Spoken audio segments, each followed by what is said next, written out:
All right, how's everybody doing? This is the Comic Samurai. I want to welcome you to my next video, and tonight we're going to be wrapping up my series on comic books with moon covers. Now, this was a Friday comic challenge put out by Comic Collector Geek. Let's go ahead and jump right in. On my part 3, I'm going to be featuring comics that are newer that have stylistic moons. And this first one is called The Complete DR and Quinch, and it was put out by Alan Moore and Alan Davis. And usually those two do magical comic books together, but I didn't know what to think of this one. So I wanted to start off and show it. And if you have this one, or if you've read it, let me know what you think. But it does feature a moon there over the logo, and I just had to show this one off and see what everybody else thought of it. So let's go ahead and dive into the main comics. Next, first up, we got All-Star Superman by Grant Morrison and Frank Quitely. And it features a beautiful cover, and it's a contemplative Superman looking over his dad's tombstone in a cemetery with that moon hovering above him. And it utilizes new techniques in coloring, and I think it was well done on this cover. So this will give you a flavor of more modern moons on covers. And the cheesiest one I could find, but actually has an amazing moon, is this Brigade number 3 put out by Image Comics. And when this Brigade came out, it was in the newest, it was when Image was really new, and all of their comics that came out were hard for me to find. So anything with Image on it, I got. And you can see that this one is a UPC. It was a newsstand edition. But that moon in the background, they used a different printing process than I had ever seen with capturing colors.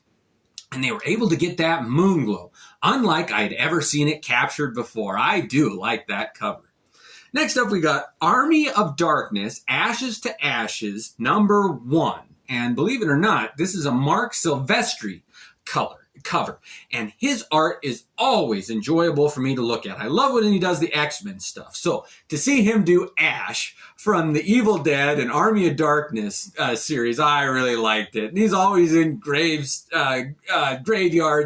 cemeteries, and he's got a damsels in distress with his chainsaw hand and the moon up above. I really like that. Next up, we got Amazing Spider-Man number 308. And I saw other comic book collector show this one. So I had to just show it, though. When I thought of moon covers, this was the second one that came to mind. First was Web of Spider-Man number 1, and this was my number 2 pick. I really like this one. Now, the other people who've showed it, I want to know, is your background gray or is it kind of purple? Mine is gray.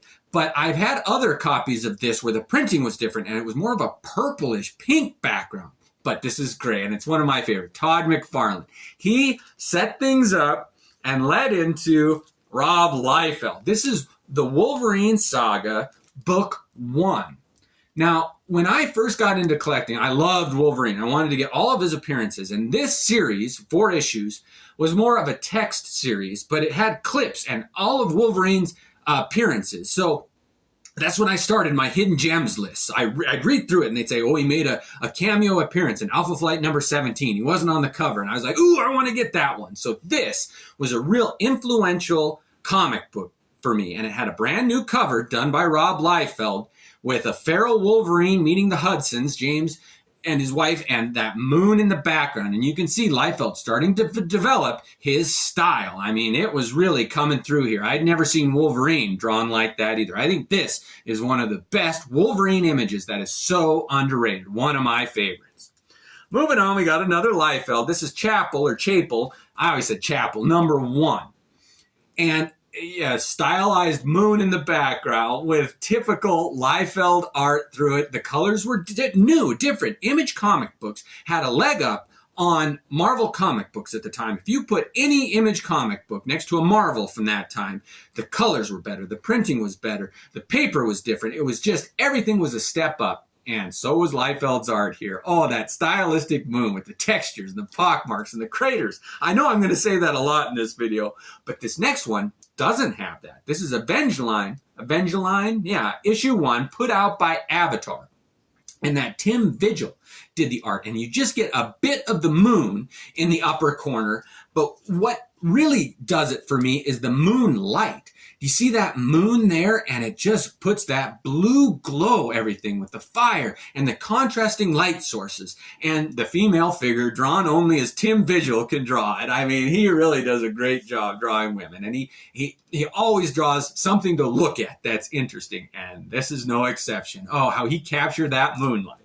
Next up, we got Clone number 18, done by Juan Jose Rip. I've talked about that artist before. He's one of my favorites, and this is his take on moonlight and that blue glow. It's just, they finally are getting it right. They're able to capture it. It's different than sunlight, and this one shows the difference. Next up is Wolfskin by Warren Ellis, but again, the art is done by that Juan Jose Rip.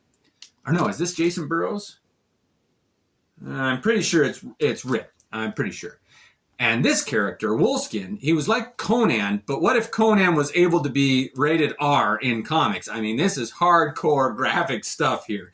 And it summed up with this cover, that moon hanging above that warrior. It's just like Conan the Barbarian on steroids. I like that series. Next up, we got Astonishing X-Men number 8. This was John Cassaday art. He always does great. But I think this was his best image of Wolverine holding his claws and the moon circling his head. They did such a great job of layering the linear design with the circular head and then a perfect circle behind it. That is how you do a cover graphically well done. I love that cover. It's really underrated in my opinion. Next up is Shanna the She-Devil, number 5, and there's a guy, the Low Grade King, who does, and he showed this one, and I was like, I gotta show it too. I can't say enough good things. This should be a poster. I would put this up on my wall. I love this cover. We were so desperate. It had been so long since we had good girl art, and this Shanna, done by Frank Cho. No, is this Cho or is this Dodson? Yeah, it's Frank Cho. And the coloring with the moon in the background. I can't say enough good things about that Cho, and especially this cover, my all-time favorite. I had to show it. I know it's been shown before, so you'll have to forgive me. Next up is Batman number 4088. And talk about underrated covers. The artist who did this did a couple of Batman covers right in this time period. Right before, I think, the Nightfall series, when Azrael was being introduced. And him and Robin are on the cover of this one with the moon below them or behind them. And it's just underrated. Nobody ever talks about this cover, but I think this is one of the most beautiful Batman covers that doesn't have Batman on it in the entire run. I really think this is an underrated cover. I like that. Next up, we're going to get into Stephen Splat. He just is a phenomenal artist. And this is Moon Knight number 56. And when he hit the scene, it blew people's minds. He was almost immediately featured in Wizard magazine because they noticed that this is an up-and-coming artist who is going to set the tone for the new art that's coming out. And this is a perfect example of that, the hyper detail. And yet, it captures that flavor of what comic books had done before it. Nowadays, I look at the comic racks and it's just a blah. They just vomit colors all over the covers. But in this one, they still have enough separation and enough style that I really liked looking at Stephen Platt's stuff.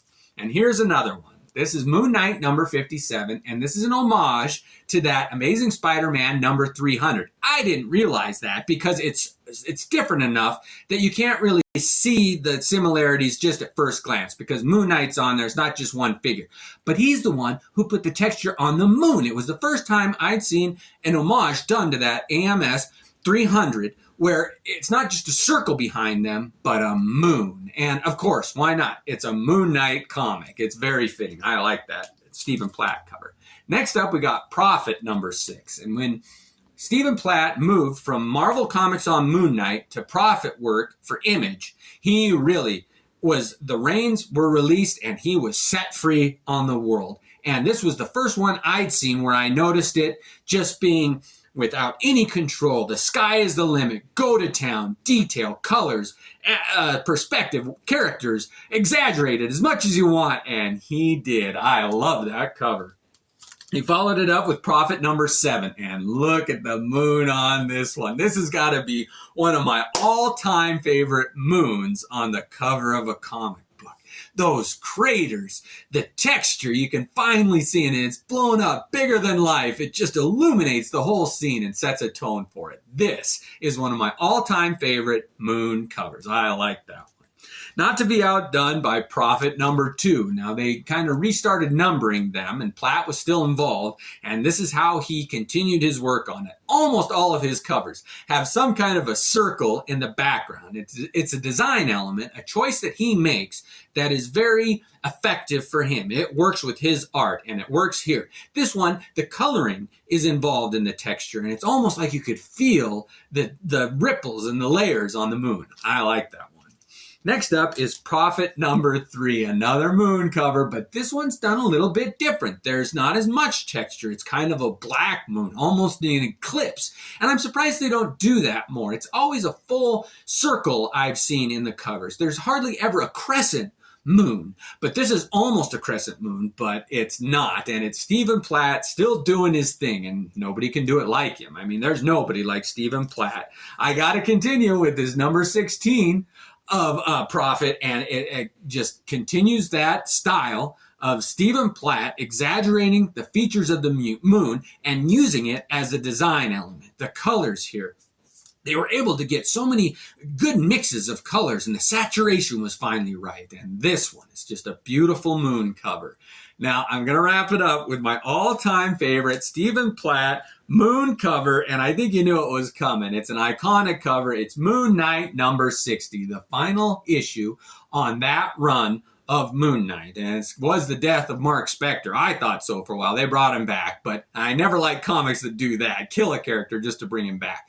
But when he was dead and the way this wrapped up, you were heartbroken. And it was a crescent moon drawn by Stephen Platt around a fallen hero. And I just was surprised to see it. I love this cover. That stark black and white. I didn't think it would work, but somehow it does.